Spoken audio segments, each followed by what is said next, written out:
সুপ্রভাত, কেমন আছো তোমরা সবাই? ত্রিপুরা থেকে আমি বান্টি নতুন আরও একটি ব্লগে তোমাদের সবাইকে জানাই অনেক অনেক ভালোবাসা। আজ হলো সোমবার আর আজকে তো জ্যৈষ্ঠ সংক্রান্তি, মানে জ্যৈষ্ঠ মাসের আজকে লাস্ট।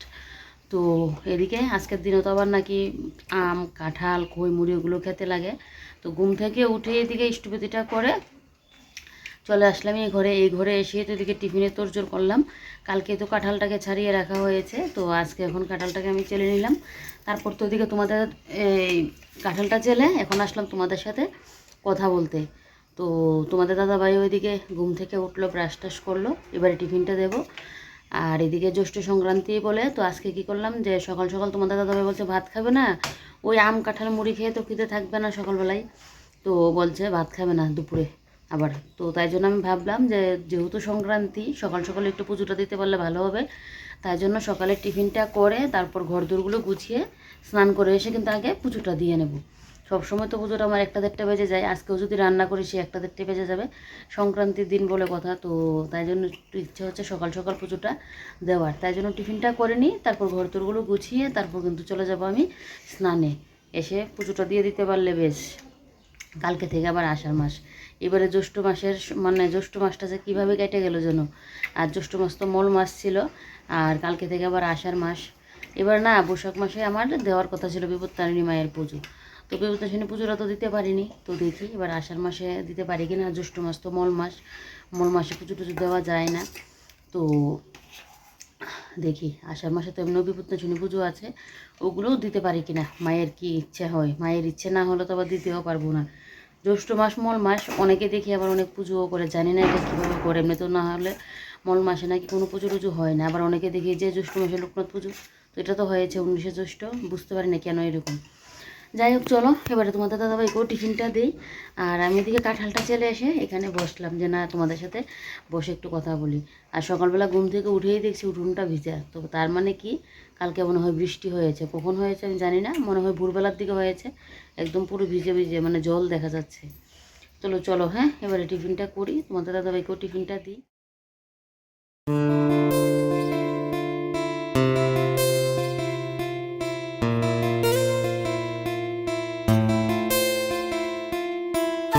দুটো ভর্তি কিন্তু খই আছে, তারপরেও তোমাদের দাদাভাই খইটা বেশি একটা খাবে না, বলছে খই নাকি নাই দিতে। তো আমি ভাবলাম আজকে তো মানুষ কাঁঠাল মুড়ি খই চিড়ে এগুলো খায়, তো তার জন্য আমি একটুখানি কিন্তু দিয়ে দিলাম। আর দেখো খইগুলো কিন্তু আনা হয়েছে, অনেক দিনই হয়েছে, তো খইগুলো খাওয়া হচ্ছে না। ঘরে কিন্তু চিড়েও আছে, তো চিড়েটা দিলাম না। এদিকে নিয়ে নিলাম খই, আর এদিকে এখন দিয়ে দেবো মুড়ি। এই যে দেখো মুড়িটাও দিয়ে দিচ্ছি। কোটোর জন্য না আমার মুড়ি টুড়ি রাখতে গেলেও অসুবিধা হয়, না হলে একসাথে কিন্তু অনেকগুলো মুড়ি আনা যেত। এই মুড়ি আনলেই কি হয়, নেতিয়ে যায় মুড়ি, কারণ কোটোর মুখগুলো ভালো না, তাই ভালো একটা কোটো পাচ্ছি না খুঁজে। এবার বাপের বাড়িতে গিয়েও খুঁজেছিলাম যে আলাদা করে একটা ড্রাম পাই কিনা মুড়ি রাখার জন্য শুধু। আমাদের বাড়ির মুড়ির ড্রামটা খুব ছোট, মানে খুব সুন্দর।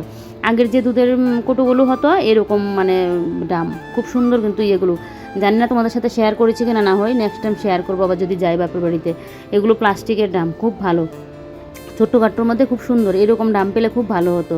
এই মুড়ি রাখলেই যখন নেতিয়ে যায় না একদম পুরো বিরক্ত লাগে। তো এদিকে সকালের টিফিন তো করে নিলাম, কাঁঠাল মুড়ি, তারপর দেখলেই নিয়েছি খই।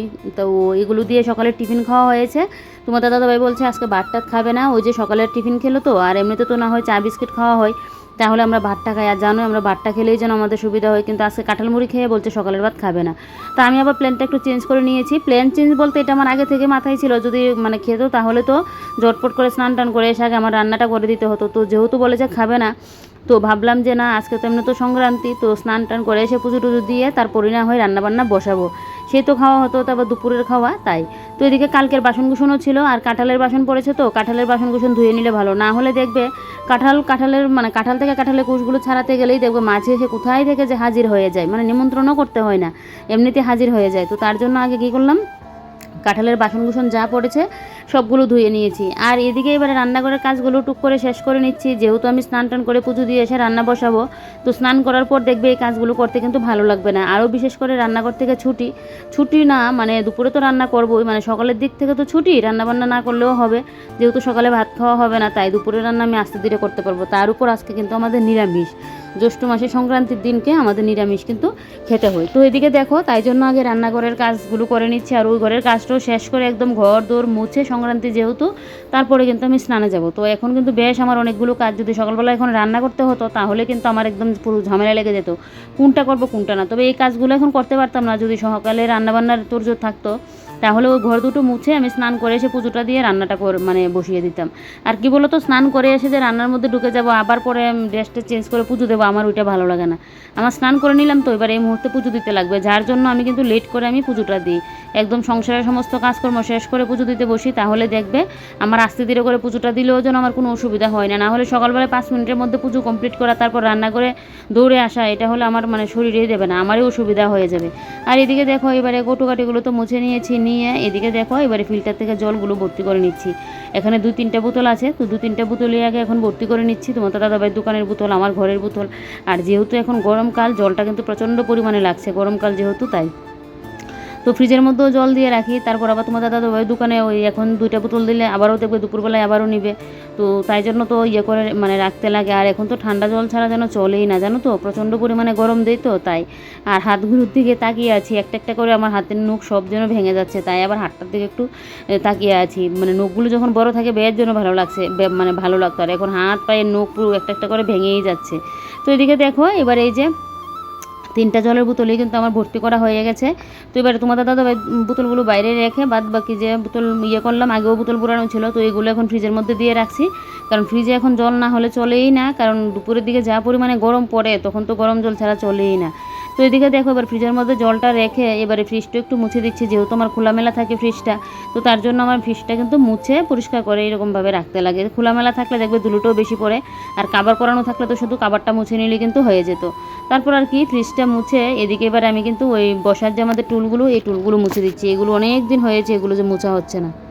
বলো তো এইরকম কদিন বাদে বাদে যদি এই জিনিসপত্রগুলো ঘরে মুছে মুছে রাখি না, তাহলে দেখবে সবসময় যেন ঘরটা ক্লিন থাকে। আমার ঘরে যে মাকড়সার জাল তো 2 দিন বাদে বাদে করে নেই, আমি মানে যখনই দেখি তখনই ফেলি। তবে হ্যাঁ, শনি মঙ্গলবার দিন তো ফেলতে পারি না, পূর্ণিমা অমাবস্যা এগুলো দেখে ইয়ে করতে হয়।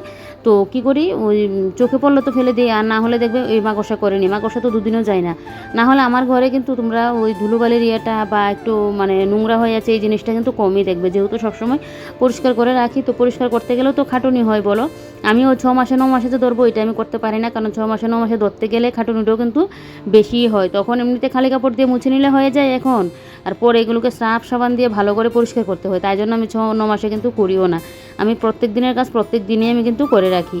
আর এদিকে দেখো এবারে বেসিনটা একটু পরিষ্কার করে নিচ্ছি, মুখ ধোয়ার বেসিন তো, স্টিলের বেসিন, নোংরা হলে যেন চোখেও লাগে, একদম দূর থেকে যেন চোখে লাগে। তো তাই জন্য কিন্তু ভিম লিকুইডটা দিয়ে ভালো করে পরিষ্কার করে নিচ্ছি। তোমাদের দাদাভাইকে একটা ভিম লিকুইডের কথা বলতে লাগবে, এখন আছে আর অনেক দিন যাবে, তারপরেও এই ভিম লিকুইডটা খুব ভালো। আর এখন যে 25 টাকা করে ভিম লিকুইডগুলো একদম পাতলা জলের মতো থাকে, এগুলো বেশি দিন যায়ও না, আর ফেনাটাও যেন বেশি উঠতেছে না, অনেকগুলো দিতে হয়, আর এইগুলো না একটুখানি দিয়ে দিলেই হয়ে যায়। তো এগুলো আবার মানে বলবো আনার জন্য, কিন্তু সবসময় তো আবার এক জিনিস থাকে না, দেখবে চেঞ্জ হতে থাকে কিন্তু জিনিসের। তো ভিম লিকুইডটাও নাকি চেঞ্জ হয়ে এখন এইরকম এসেছে, কিন্তু আমার একদমই ভালো লাগে না ভিম লিকুইডটা চেঞ্জ হওয়াতে। বেশি ইয়ে হলে কি হবে, একদম মানে হালকা হয়, আর মানে বেশি মানে একদম বেশিও লাগে কিন্তু। তো এদিকে দেখো বেসিনটা পরিষ্কার করে নিয়েছি, আর বেসিনটা পরিষ্কার করতে কিন্তু বেশি একটা সময় লাগে না। আর বেসিনটা যে দেখছো লাল লাল হয়ে আছে, এটা কিন্তু আমাদের মোটরের জল যেহেতু ইউজ করি আমরা, মোটরের জল অনেকটা পরিমাণে আয়রন, তার জন্য কিন্তু এরকম লাল লাল হয়ে থাকে। এটা যতই মানে মাজা ঘষা করি, তবে স্টিল উল দিয়ে যদি পরিষ্কার করতাম আরও একটুখানি পরিষ্কার হতো। তো এখন স্টিল উল দিয়ে পরিষ্কার করলাম না, এমনি দিয়ে ব্রাশটা দিয়ে পরিষ্কার করে নিয়েছি। আর লালচেগুলো কিন্তু থেকেই যায়, যেহেতু আমরা মোটরের জল ইউজ করি তাই।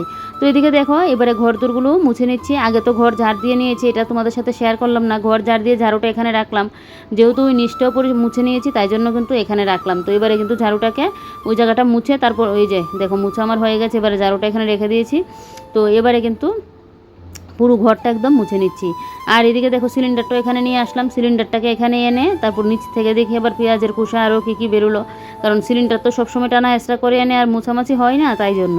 তো এদিকে ভালো করে এই জায়গাটাকে মুছে নিয়ে তারপর এই জায়গাটাও মুছে নিচ্ছি, আর একদম ঝোল ঝোল করে মানে ভিজে ভিজে করে পুরো ঘরটা কিন্তু আমি মুছছি। তো এই ঘরটা মুছে নিয়ে তারপর কিন্তু ওই ঘরে চলে যাব, ওই ঘরটা মুছে নিলেই বেশ, তাহলে বলতে পারো আমার ঘর দোর পরিষ্কার করা হয়ে গেছে। যে কোনো পুজো পার্বণ সংক্রান্তি এগুলো দিন দেখবে সকাল সকাল একটু ঘর দোর মোছামাছি করে বাড়িঘর একটু পরিষ্কার করে স্নান টান করে ফ্রেশ হয়ে পুজো দিয়ে রান্নাবান্না বসালে যেন একটা মানে পবিত্র যেন লাগে, শরীরের মধ্যে যেন আলাদা একটা মানে পজিটিভ ভাব কাজ করে, আমার তো বেশ ভালো লাগে।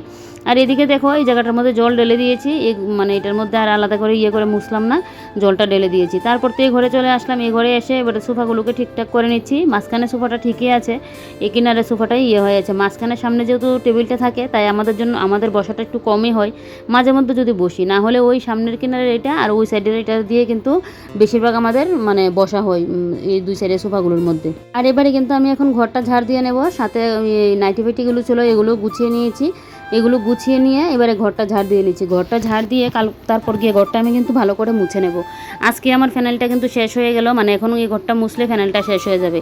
তো অন্য সময় তো মানে আমি অনলাইন থেকে ফ্লিপকার্ট থেকে ফ্যানেলটা নিয়ে আসি, 5 লিটারের যে ড্রামগুলো হয় এগুলো আনলে না আমার অনেক দিন চলে যায়। তোমাদের দাদাভাইও দোকানে নিয়ে যায় ফ্যানেলটা, তো ঘর তো আর সবসময় মুছে না, ওই চতুর সংক্রান্তির সময় মুছেছিল বা কোনো সময় যদি নোংরা ইয়ে হয়ে থাকে, কারণ দোকান ঘরেও তো থাকে ইঁদুর, তারপর চিকা এগুলো তো থাকে। তো তোমার দাদাভাই কী করে, অনেক সময় যদি গন্ধ আসে, সামনে যেহেতু ড্রেনও আছে তাই জন্য কী করে অনেক সময় ফ্যানাইল দিয়ে দিই, দুর্গন্ধ আসলে তাই জন্য ফ্যানাইলটা কিন্তু নিয়ে নিই। তারপর মাছির উপদ্রবটা মানে থাকলে তখন কিন্তু তোমার দাদাভাই ফ্যানাইলটা দেই। তো সেই মানে অনেক দিন আমাদের কিন্তু চলে যায় 5 লিটারের ফ্যানাইলটা আনলে। তো এখন তো ফ্যানাইল পুরোপুরি শেষ হয়ে গেছে, এখন বাজার থেকে এমনিতে একটা আমার ফ্যানাইল কিনে আনতে লাগবে। তো এদিকে দেখো এবারে পুরো ঘরটাকে ভালো করে আগে ঝাড় দিয়ে নিচ্ছি, নিয়ে তারপরে আমি একদম ঘরটাকে ফেনাইল আর জলটা আগেই রেডি করে রেখে দিয়েছি জলটা নিয়ে। তো এবারে কিন্তু আমি এখন ঘরটাও মুছে নেব। তো ঘরটা ঝাড় দিয়ে এই যে দেখো এবারে পেছনের রুমটা মুছে আসলাম, এসে সামনে যে সুগেদের নিচটিস এগুলো মুছে নিয়েছি, নিয়ে এবারে দেখো খাটের তলাটাকে ভালো করে কিন্তু এখন মুছে নিচ্ছি। এই যে দেখো এই জায়গাটা আমার মুছা হয়ে গেছে। এবারে পাপোশটা এখানে রেখে এবারে সামনের জায়গাটাও মুছে দেবো। আর এদিকে পাখাটা চালিয়ে দিয়ে রাখলাম। আমার তো ঘর মুছতে গেলে জানোই আমার সাথে সাথে ঘর দূর একদম মানে শুকাতে লাগে, আর ঘর মুছলেই যদি একদম কেউ চলে আসে আমার মাথা পুরো গরম হয়ে যায়। কিন্তু গরম করার কিছুই নেই, তোমাদের দাদাভাই এখন বাড়িতে আছে, ওই স্নান টান করে এখন ঘরে ঢুকবে, তাই জন্য পাখাটা কিন্তু চালিয়ে দিয়েছি। ওই সাইডের পাখাটাও চালিয়ে দেবো, তাহলে দেখবে ঝটপট কিন্তু আমার ঘরগুলো শুকিয়ে যাবে। ঘর মুছলে দেখবে মানে পা দিলে যেন ভালো লাগে না ঘরের মধ্যে, তাই। তো এদিকে এই যে এবারে ইয়ে করে নিলাম, এই পাপোশটা এখানে রেখে দেবো, ওই জায়গাটা তো মুছে নিয়েছি। এবারে ওই সাইডটা মুছে নিলে তাহলে আমার মানে ঘর দোর মোছার কাজ কিন্তু হয়ে গেছে। বেশ যেন ভালো লাগছে জানো তো, একদিকে কাজগুলো করতে গিয়ে একটা খাটুনি হচ্ছে ঠিকই, তারপরও মানে আমরা যেহেতু মানে কি বলবো হাউস ওয়াইফ, তো কী বলতো সবসময় আমরা চেষ্টা করি, এক্সট্রা তো আর কোনো কাজ করি না। এক্সট্রা কাজ বলতে আমার ইউটিউবের কাজ এতটুকুই, তো একটা বাইরে গিয়ে তো আর কোনো কাজ করি না। সবসময় চেষ্টা করি নিজের সংসারটাকে সবসময় সাজিয়ে গুছিয়ে পরিপাটি করে রাখার জন্য। কীভাবে নিজের সংসারটাকে একটু সাজিয়ে গুছিয়ে তুলবো, কীভাবে মানে এটাই যেন মাথায় কাজ করে। বাইরে গিয়ে কাজ করলে হয়তো এই কাজগুলোর মধ্যে অতটা নেশা থাকতো না, কারণ বাইরের কাজের উপরে চাপটা থাকতো। যেরকম এখন কাজ করি ঠিকই, কিন্তু ইউটিউবের কাজের উপর আমার আলাদা একটা কিন্তু চাপ আছে, কারণ সমস্ত কাজকর্ম শেষ করে তখন আমি ইউটিউবের কাজ নিয়ে বসি। তার উপর ইউটিউবের কাজগুলো যেহেতু আমার ঘরের কাজের সাথে সম্পর্ক, আমি আমার ডেলি লাইফস্টাইলটা তোমাদের সাথে শেয়ার করি, আর তোমরাও আমার কাজবাজগুলো দেখতেই পছন্দ করো, তাই জন্য সবসময় মানে চেষ্টা করি এটাই কীভাবে নিজের কাজটাকে একটু ইয়ে করতে পারবো। আর প্লাস মানে ইউটিউব না থাকাকালীনও আমি বরাবরই বিয়ের আগে থেকে আমার ঘর দূর সাজানো গোছানোর প্রতি একটা নেশা যেন আলাদাই কাজ করতো। তো এদিকে দেখো এবারে স্নান করে এসে এখন কিন্তু ঠাকুর পুজোটাও দিয়ে নিচ্ছি। তো ঠাকুর পুজো দেওয়া আমার কমপ্লিট। এদিকে পুজো টুজো দিয়ে এবারে চলে আসলাম সিঁদুরটা পরতে। এবারে যাবো বাসন কোসনগুলো ধুয়ে আনতে। তো তার আগে আমি এখন সিঁদুরটা পরে নিলাম। সিঁদুরটা পরে নিয়ে মুখে একটুখানি আবার ক্রিমও লাগিয়ে নিয়েছি, সকাল সকাল তো তাই। আর দুপুরের দিকে যখন স্নান করি রোদ থাকে প্রচণ্ড পরিমাণে, গরমও লাগে, তখন মুখে টুকে ক্রিম দিই না। এমনিতে আমার গলায় টলায় পুরো ছোটো ছোটো গোটা ফুটে গেছে গরমের মানে জন্য। এটা প্রত্যেক বছরই গরমটা অতিরিক্ত দিলে তখন এরকমটা কিন্তু হয়। তো এদিকে দেখো আবার মাথা যন্ত্রণার জন্য চশমাটা খুলে রেখেছিলাম, তো চশমাটা এবারে ভরে রাখলাম। আজকেও মনে হচ্ছে আমার একটা মাথা যন্ত্রণা উঠবে, তো এখন আর চশমা পরে কাজ করবো না। আর এটা কিন্তু পরের বার যখন ডক্টর দেখিয়েছিলাম তখনই চশমাটা দিয়েছিল, আর আগের চশমাটা আমার পিনটা খুলে গিয়েছিলো, এই চশমাটাও ঠিক করে আনলাম। তো যাক, এদিকে এবারে এই যে বিছানার বালিশগুলো একটু ঠিকঠাক করে নিচ্ছি। বিছানাটা আমার সকালবেলায় তোলা হয়ে গিয়েছিল, এবারে বালিশগুলো একটু ঠিকঠাক করে এবারে দেখি একটুখানি বৃষ্টিও হয়েছে, তো তার জন্য আমি ভাবলাম যে ঘরের ইয়েগুলো দিয়ে দিই। বৃষ্টিটা যেহেতু এখনও পড়ছে হালকা, আর আগে দিয়ে বেশি হয়েছিল বৃষ্টিটা, তো তার জন্য ভাবলাম যে ঘরের মানি প্ল্যান্ট গাছগুলো দিয়ে দিই, তাহলে একটু বৃষ্টি পড়লে পাতাগুলো একটু ভালো ইয়ে হবে। বাইরে থাকলে গাছ দেখবে সুন্দর মানে গ্রো করে, তার উপর যদি একটু বৃষ্টি পায় তাহলে তো আর কোনো কথাই নেই। তো এদিকে দেখো এবারে বৃষ্টিটা কমার পর এদিকে আমি কিন্তু এখন বাসনগুলো ধুতে চলে যাচ্ছি বাথরুমে, কারণ ঠাকুরের বাসনটা যদি এখন ধুয়ে না রাখি আমারও সুবিধা হয়ে যাবে। আবার এদিকে সন্ধ্যার পুজোও আছে, তাই। আর জানো তো সবচেয়ে বড় একটা সমস্যার কারণ কি হয়েছে, এখন দেখি মানে কোন সময় যাই, এদিকে তো আমার রান্নাবান্নাও পড়ে আছে। আমার মোবাইলের না যেটা দিয়ে আমরা মোবাইলটা অন করি, যে সুইচগুলো হয় সাউন্ডটা বাড়ায় সাউন্ডটা কমায়, বা মোবাইলটা যে অন করি, এই সুইচগুলো না একদম আমার পুরো নষ্ট হয়ে গেছে। এখন আমার মোবাইলের সুইচ অন করতে গেলে আমার তোমার ইয়ে করতে হয়, কোনো পিন দিয়ে বা চিরুনি দিয়ে এইভাবে আমি মানে সুইচটা অন করি, হাত দিয়ে অন করতে পারি না, মানে ইয়েটা একদম পুরো ভিতরে ঢুকে গেছে। তো তার জন্য সুবিধা হচ্ছে, ফোনটা নিয়ে বেশ সমস্যায় পড়ে গেছি। আমার আগের যে ফোনটা ছিল, আসুস মোবাইলটা ছিল, ওইটা তোমাদের দাদাভাই এখন ইউজ করছে। ওই ফোনটা খুব ভালো ছিল, অনেক বছর হয়েছে। কিন্তু নেক্সট পরে স্যামসাংয়ের ফোনটা এখন আমি ইউজ করছি, যেটা দিয়ে আমি ভিডিওটা করি, ভিডিও শ্যুট করি। বা আমার যে ফোনটা এখন বর্তমানে আছে, ওই ফোনটা না বেশি একটা দিন আমার যায়নি। আর এখন তো শুনছি ফোনের দাম নাকি অনেকটা, ফোনের দাম নাকি প্রচণ্ড পরিমাণে বেড়ে গেছে। তো মানে দুজনেরই আমাদের মোবাইল লাগে, তোমাদের দাদাভাইয়েরও একটা মোবাইল লাগে, আমারও কিন্তু একটা মোবাইল লাগে। তো দুজনও তো আর একসাথে নিতে পারবো না বলো, মোবাইলের যেহেতু অনেকটা দাম। তো এদিকে দেখো ফাঁকে আজকে কিন্তু বেশ কিছু কাপড়ও ধুয়ে দিয়েছি। আর দেখো এক ফসলা বৃষ্টি কিন্তু হয়ে গেছে। তো কাপড়টি আজকে হাতেই গেছে দিয়েছি, মিশিং আনাতে তো ঘরে, এখন হাতে কাপড় কাচতে যেন ভুলেই গেছি। ভুলিনি, ভুললে কি আর চলবে বলো, কেউ কি আর কেউর মানে কষ্টের দিনের কথা বলে। তো কাপড় কাচতে গেলে অনেকটা হাত ব্যথা হতো, তোমাদের দাদাভাই আমাকে অনেকটা হেল্প করতো, সব কাপড় চোপড় হাতেই কাচতাম। তো এইগুলো তো আর ভুলতে পারবো না বলো, যে কোনো দিনে দেখবে কষ্টের কথা কেউ ভুলতে পারে না। বলে কাপড় কাচা কি কষ্টের না, এটা সবার সংসারেই আছে, প্রত্যেক দিনই সবার এই কাজটা করতে হয়। কিন্তু কেউ কেউর কাছে হয়তো বেশি কষ্টের। আমার তো মানে কাপড় কাচলে হাত ব্যথা শুরু হয়ে যেত, আর হাঁপিয়ে যেতাম কাপড় কাচতে গেলে, আমি বেশি কাপড় কাচতেই পারতাম না। তো যার কারণে তো তোমাদের দাদাভাই তারপর মেশিন টেনে দিল। তো এখন আমি কি করলাম, আজকে কিন্তু বেশ কাপড়ই ধুয়েছি। কাপড় ধুতে গিয়ে বড় সড়ো ঘটনা ঘটে গেল। দেখো আমার নখগুলো কতটা সুন্দর ছিল, আর নখটা দেখো মাঝখান দিয়ে বড় বড় মানে ভেঙে গেছে। এই সাইড দিয়ে নখটা ভাঙলে না যা কষ্ট হয়, নখটা পুরো একদম মাঝখান দিয়ে কেটে দিতে হয়। তো কী আর করা যাবে বলো, সংসারের চাপে এখন সংসার হয়ে গেছে। এখন যদি নখের পিছনে পড়ে থাকি তাহলে তো আর চলবে না। নিজের মনকে মানিয়ে নিয়ে যে নখ আবার বড় হবে, এটা তো নখ জিনিস, নখ চুল এগুলো তো আস্তে ধীরে বড় হবে, আবারও করব। এই ফাঁকে এদিকে এখন রান্না তো জোর মানে করে যাচ্ছি। আজকে করব খিচুড়ি। তো এদিকে দেখো আমি কুমড়োটা কেটে নিয়েছি, আর এদিকে মুগ ডালটা ভেজে এই প্রেশার কুকারের মধ্যে দিয়ে দিয়েছি। তো এখন কিন্তু আমি রান্নাটা বসাবো না, এখন যাবো আমি বাজারে। ওই যে বললাম মোবাইলের কাজ নিয়ে, তোমাদের দাদাভাই ফোন করেছিল, এখন গেলেই নাকি আমি পাবো, বিকেলের দিকে গেলে পাবো না। আবার দুপুরে খাওয়া দাওয়া করতে, মানে যার কাছে যাবো ওই জন্য দুপুরে খাওয়া দাওয়া করতে আবার বাড়িতে যাই। তো তার জন্য এখনই যেতে হবে। তো তাই জন্য এখন আর রান্না করতে পারলাম না। সব কিছু ওই দেখো গ্যাস আমি কিন্তু জ্বালাইনি, প্রেশার কুকারের মধ্যে সব কিছু রেডি করে একদম করে রেখে দিয়েছি। এবারে এসে কিন্তু আমি রান্নাটা করব। তো ওইদিকে মুগ ডালটাও ভেজে একদম প্রেশার কুকারের মধ্যে দিয়ে দিয়েছি। এসে তো মানে খিচুড়ি যেহেতু রান্না করবো, নিরামিষ দিন আজকে, তো ঝটপট করে আমার রান্না কিন্তু হয়ে যাবে। খিচুড়ি আর একটা ভাজি করব। তো ওইদিকে আলুও কেটে একদম ভাপটাপ দিয়ে গেলাম। এসে শুধু টুক করে সিটিটা দেওয়া হবে, সম্পারটা দেবো, আর এদিকে আলু ভাজিটা বসিয়ে দেবো। সেই তো দুপুরে খাওয়া হবে বলো, তাই জন্য কিন্তু এখন তাড়াহুড়ো করে রেডি হয়ে কিন্তু বেরিয়ে যাচ্ছে। আর মাথায় দিয়েছিলাম প্রচণ্ড পরিমাণে তেল, আর তেল দেওয়াতে আমার মুখে চুখের জন্য একদম পুরো তেলে হয়ে আছে। তেলটা দেওয়া থাকলে চুলটা যেন একদম সিল্কি মানে স্ট্রেট মনে হয়, আর তেলটা না থাকলে চুলগুলো কী অবস্থা। তো যাক, এখনও তো কোথাও বেরোতে গেলে ছাতাটা আমার সাথে লাগেই। তো তাই জন্য ব্যাগের মধ্যে ছাতাটা নিয়ে নিচ্ছি, যেহেতু বৃষ্টির দিন, কখন আবার বৃষ্টি চলে আসে, মনে হচ্ছে আসবে না, তারপরও আমি ছাতাটা কিন্তু সাথে করে ইচ্ছে করে নিয়ে যাচ্ছি। তারপর আর কি ছাতা নিয়ে এবারে বেরিয়ে পড়লাম। আর এখানে এসে প্রায় 5 মিনিট দাঁড়িয়ে আছি, টমটম একটা দেখছি না, টোটোটা যেন পাচ্ছি না। তো এদিকে বেশ অনেকটা সময় দাঁড়িয়ে শেষমেশ কিন্তু প্রায় 5-10 মিনিটের মতো মনে হয় দাঁড়িয়েছিলাম। একবার মনে হচ্ছিল কি হেঁটে চলে যাই। তো হেঁটে চলে গেলে হবে না, অনেকটা দূর আমাদের এখান থেকে চতুর্ণ আশ্রমের এখানে যেতে লাগবে আমার বাড়ি থেকে। তো যেখানে আমি মোবাইলটা করবো, ঠিক করাবো, তারপর তোমাদের দাদাভাইয়ের দোকানে কিন্তু যাব। তো তাই জন্য এবারে দেখো শেষমেশ টোটোটা পেয়ে গেলাম। যখন মনে হচ্ছিলো যে হেঁটেই চলে যায়, কিন্তু অতটা পথ হেঁটে যেতে পারবো না, শেষে আবার পা ব্যথা শুরু হয়ে যাবে। তো এদিকে দেখো এবারে এই যে ব্রিজ পেরিয়ে এবারে চলে আসলাম কিন্তু এখন বাজারের এখানে। তারপরে এসে তো চতুর্ণ আশ্রমের সামনে চলে আসলাম। ওই যে দেখো চতুর্ণ আশ্রম, আর এই হলো গিয়ে মোবাইলের দোকান। তো চলো এখন যাই, মোবাইলটা দেখি ঠিকঠাক হয় কি না, তাহলে তো ভালোই। তো এবারে মোবাইলটাকে ঠিক করাই, তারপর আবার তোমাদের সাথে কিন্তু দেখা হচ্ছে। 20 টাকা হইতো না।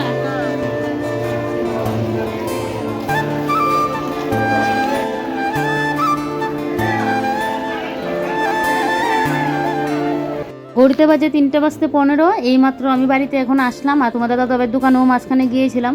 আর মোবাইলের কথা কি বলি, তার আগে আমি বাজারটা যে কিনে আসলাম তোমাদেরকে দেখাই। মাঝখানে আবার একটুখানি বাজারে গিয়েছিলাম, আসার সময় বাঁশকুড়ুল নিয়ে আসলাম। আমার ইচ্ছে হচ্ছে একটু বাঁশকুড়ুল খাবার, তাই জন্য আবার বাজারে গিয়ে বাঁশকুড়ুল নিয়ে আসলাম। আর নিয়ে আসলাম নতুন একটা জিনিস, এই যে দেখো লটকন। এটা জানি না তোমরা কে কে চিনো, আমার তো এটা খেতে যা ভালো লাগে। তো বাঁশকুড়ুল 49 টাকা নিয়েছে 2 প্যাকেট, 20 টাকা করে বলেছিল। আর লটকনটা নিয়েছে তোমার 20 টাকা। তো এদিকে দেখো এসেই তো আগে ড্রেসটাও খুললাম না, আগে এদিকে হাত পাটা ধুয়ে আগে এদিকে দেখো বাঁশকুড়ুলটাও দিয়ে দিচ্ছি খিচুড়ির মধ্যে। আর এদিকে আজকে ম্যাজিকের মতো রান্নাবান্না করে নিচ্ছি। খিচুড়ি আমার রান্না হয়ে গেছে, সিটিটা দেওয়াতে মানে বসিয়ে মানে খিচুড়িটা আমি কিন্তু ড্রেসটা চেঞ্জ করে নিয়েছি। আর এদিকে আমার খিচুড়ি রান্না কমপ্লিট, কুমড়ো আর বাঁশকুড়ুল দিয়ে কিন্তু আজকে খিচুড়িটা রান্না করেছি। আর এক পাশে দেখো আলু ভাজি বসিয়ে দিয়েছি। তোমাদের দাদাভাইকে ফোন করলাম, ও তো একদম ঝটপট করে চলে আসলো। আর হ্যাঁ, আজকের রান্নাবান্নাগুলো কিন্তু ম্যাজিকের মতো হয়ে যাচ্ছে। ম্যাজিকের মতো হয়নি, রান্নাবান্না হতে গেলে তো একটু সময় লাগেই। ভিডিওটা যেহেতু অনেকটা লং হয়ে যাচ্ছে, তাই তোমাদের সাথে কিন্তু আমি শর্টকাটে শেয়ার করে নিচ্ছি। আর প্রচণ্ড পরিমাণে খিদে পেয়ে গেছে, এখন ঘড়িতে বাজে 4টা। তো তোমাদের দাদাভাইও তো চলে আসলো। আর দুপুরের লাঞ্চ মেনুতে খিচুড়ি, আলু ভাজি আর লেবু। তো চলো আজকের ব্লগটা এখানেই শেষ করি। মোবাইলের বৃত্তান্ত কাল